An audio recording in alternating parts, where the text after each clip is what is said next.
எதை பார்த்தும் ஏமாந்துடாதீங்க.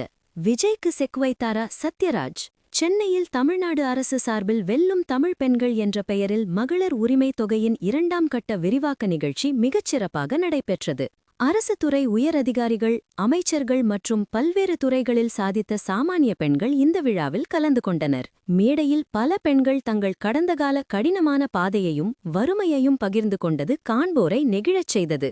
இந்த விழாவில் சிறப்பு விருந்தினராக கலந்து கொண்ட நடிகர் சத்யராஜ் பேசிய கருத்துகள் தற்போது அரசியல் களத்தில் அனலை கிளப்பியுள்ளது. விழாவில் பேசிய சத்யராஜ், முதலமைச்சர் மு.க.ஸ்டாலின் தமிழ்நாட்டின் அரணாக, கவசமாக விளங்குகிறார். அவருக்கு துணையாக போர்ப்படை தளபதியாக உதயநிதி ஸ்டாலின் நிற்கிறார்.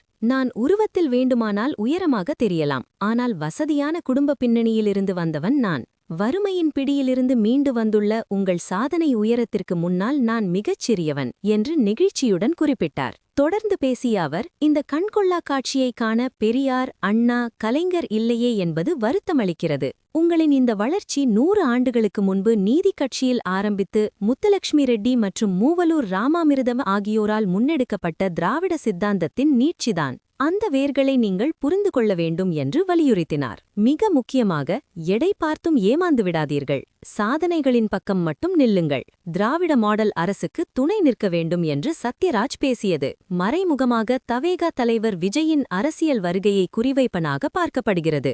விஜய் திமுகவை கடுமையாக விமர்சித்து வரும் சூழலிலும், அவருக்கு பெண்கள் மற்றும் இளைஞர்கள் மத்தியில் ஆதரவு இருப்பதாக கூறப்படும் நிலையிலும் சத்யராஜன் இந்த பேச்சு முக்கியத்துவம் பெறுகிறது.